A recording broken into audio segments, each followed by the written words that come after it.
Quem foi Jefté na Bíblia? Jefté foi um dos juízes de Israel antes do estabelecimento da monarquia.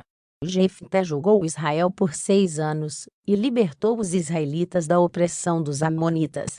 Mas a biografia de Jefté também é marcada por dramas familiares e reviravoltas.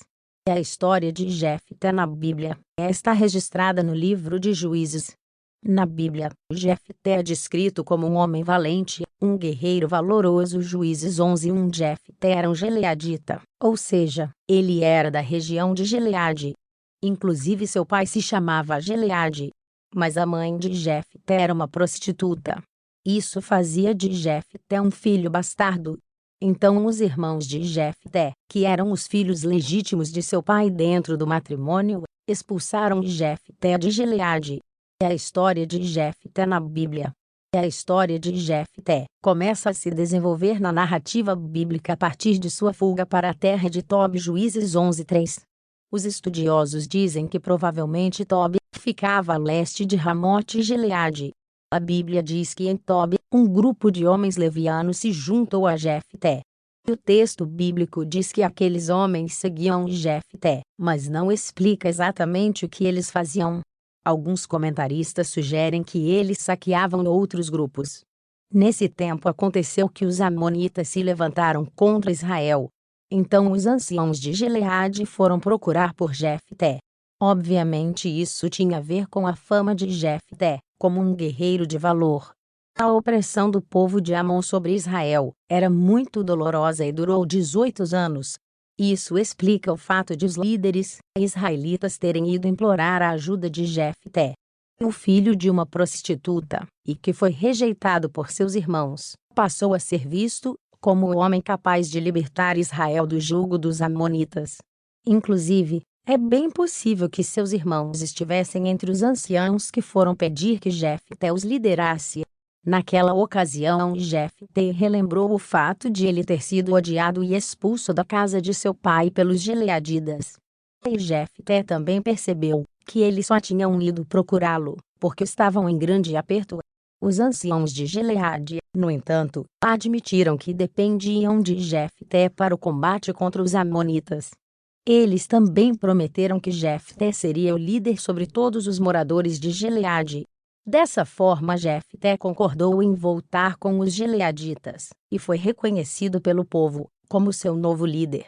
Em Mispá, Jefté enviou mensageiros ao rei de Amon lhe questionando sobre o motivo de os amonitas estarem em guerra contra os israelitas. O rei de Amon alegou que Israel havia tomado o seu território depois que saiu do Egito.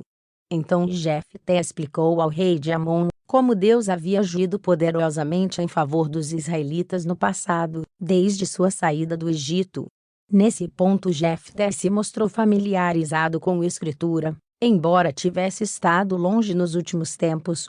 Jefté liberta os israelitas contra os amonitas.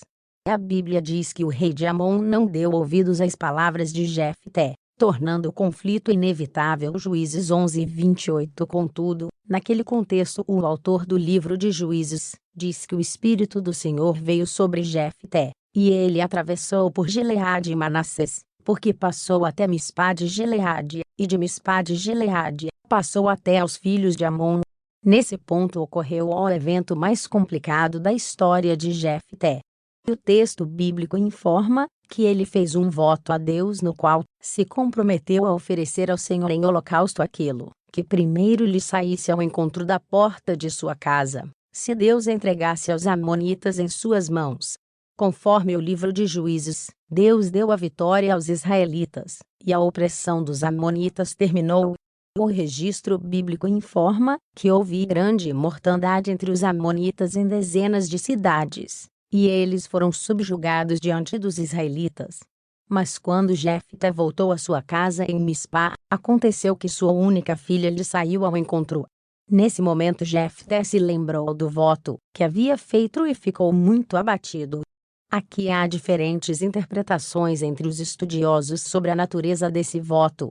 Alguns acreditam que o voto de Jefté foi precipitado e realmente implicou na morte de sua filha em holocausto, enquanto outros acreditam que o voto implicou na virgindade perpétua da moça, que teve sua vida dedicada ao serviço do Senhor.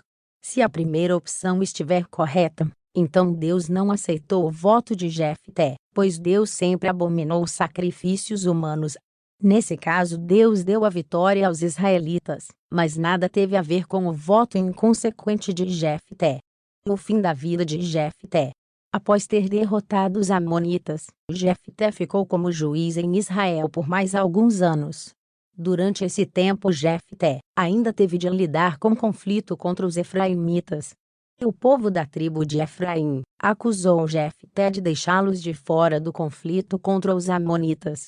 Mas parece que isso não era verdade, pois Jefté tinha chamado os efraimitas antes da batalha, e eles o ignoraram. Então talvez isso signifique que os efraimitas estavam ressentidos, porque queriam uma posição de destaque. Seja como for, os homens de Efraim ameaçaram queimar a casa de Jefté, e ao que parece com ele dentro. Mas Jefté reuniu todos os homens de Gileade, e lutou contra os homens de Efraim. Além disso, os efraimitas acusaram os gileaditas de serem desertores das tribos de Efraim e Manassés. Contra os efraimitas, Jefté conseguiu outra vitória. Os efraimitas foram dispersados, e os que tentaram retornar a Efraim através dos vales do Jordão acabaram mortos pelos soldados de Jefté, que fizeram um teste de pronúncia. Todos que quisessem passar por ali tinham de pronunciar a palavra Shibolete. Quem pronunciasse a palavra de forma errada, no caso Sibolete, era preso, consequentemente, morto. Aquele conflito gerou um massacre tão grande que a Bíblia diz que 42.000 efraimitas foram mortos naquela ocasião. Por fim, a história de Jefté termina com o texto bíblico informando que ele liderou Israel durante 6 anos. Depois disso, Jefté morreu e foi sepultado numa cidade de Gileade. O texto bíblico não fornece qualquer detalhe sobre as circunstâncias da morte de Jefté. Mais tarde, o profeta Samuel relembrou o livramento que Deus deu a Israel através de Jefté.